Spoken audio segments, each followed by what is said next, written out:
গায়েবী মামলা। এই ইশালমারি, এই Kursa union, Ambari union, Maliad union, মিরপুরের সকল ইউনিয়নে হাজার হাজার নেতাকর্মীর বিরুদ্ধে কয়েক হাজার মিথ্যা মামলা সেই 13-14 সাল থেকে শুরু করে এই 2024 সাল পর্যন্ত ইলেকশন আসলেই বিএনপি জামাতের নেতাকর্মীদের নামে এই মিথ্যা মামলা। সেসব মামলা কিন্তু এখনো আছে।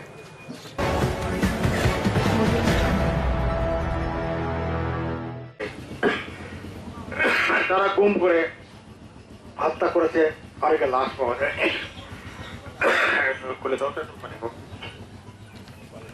আমাদের বিএনপির স্ট্যান্ডিং কমিটির সদস্য সালাউদ্দিন আহমেদ সাহেব 2015 সালে যখন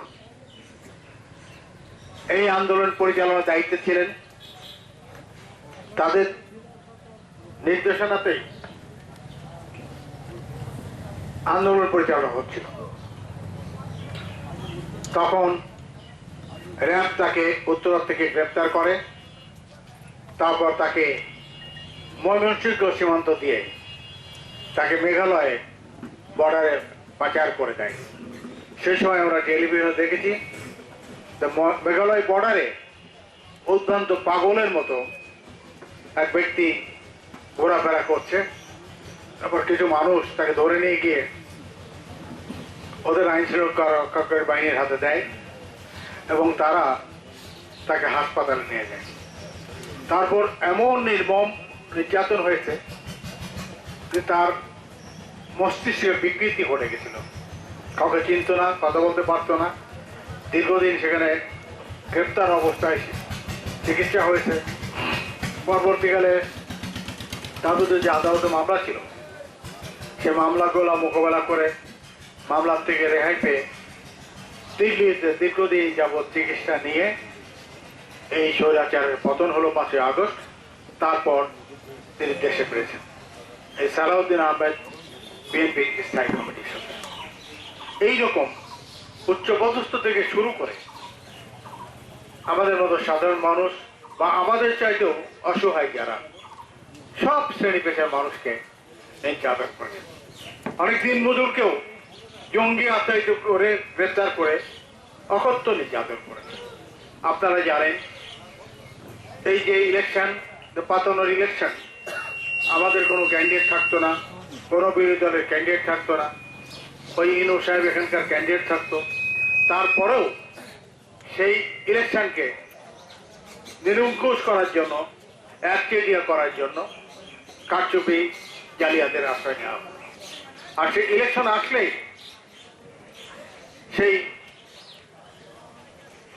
অজ্ঞাত কোন ঘটনার কোন চিহ্ন নাই। কি মামলা বলে? গায়েবী মামলা।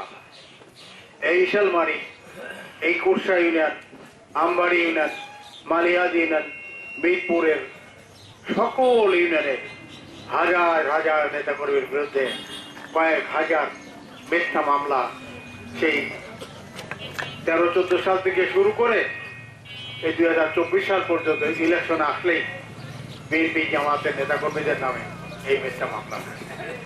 সেসব মামলা কিন্তু এখনো আছে।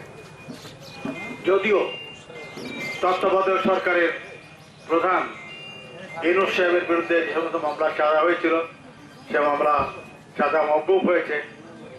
ঋণ ছিল, সে ঋণের সুদ মওকুফ হয়েছে, ঋণ মাফ হয়েছে। তো আমাদের যারা আন্দোলনের মাধ্যমে যারা আমরা ওনাকে সরকার গঠন করলাম, আমরা যারা দেশটাকে দ্বিতীয়বারের মতো স্বাধীন করলাম, মুক্ত করলাম, স্বৈরাচারের পতন ঘটালাম, আমাদেরও হাজার হাজার মামলা কিন্তু এখনো পর্যন্ত বহাল রয়েছে, এখনো পর্যন্ত করতে হয়। যে যায় লঙ্কায় সে হয় রাবণ।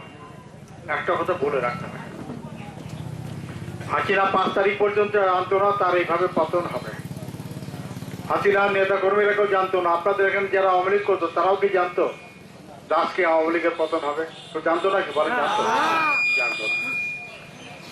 কিন্তু মহান আল্লাহ তাআলা তিনি আগে থেকে নির্ধারণ করে রাখছেন।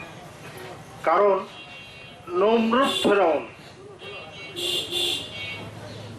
যে অত্যাচার নির্যাতন না করছে, তার চাইতে 1000 গুণ বেশি অত্যাচার নির্যাতন শেখ হাসিনার নির্দেশ দিয়ে, তার আওয়ামী লীগ, ছাত্রলীগ, যুবলীগের গুন্ডা বাহিনী দিয়ে, তার পুলিশ, বিজিবি, র্যাব, তার সশস্ত্র বাহিনী দিয়ে কত মানুষকে নির্মমভাবে হত্যা করেছে।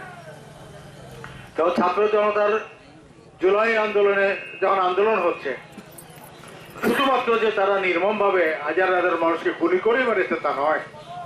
5 তারিখে যেদিন হাসিনার পতন হচ্ছে, তারপরেও ওই দিন হাসিনার পুলিশ বাহিনী বিশেষ করে চানকাপুর, যাত্রাবাড়ি, সায়দাবাদ, উত্তরা, সাভার, আশুলিয়াতে ওখানে ব্যাপক গুলি বর্ষণ করে এই কয়েক ঘন্টায় কয়েক শত মানুষকে নির্মমভাবে তারা হত্যা করে। আপনারা পত্রপত্রিকায় দেখেছেন, মিডিয়ার মাধ্যমে দেখেছেন, সাভার এবং আশুলিয়াতে একজন এসপির নির্দেশে এই সমস্ত লাশগুলোকে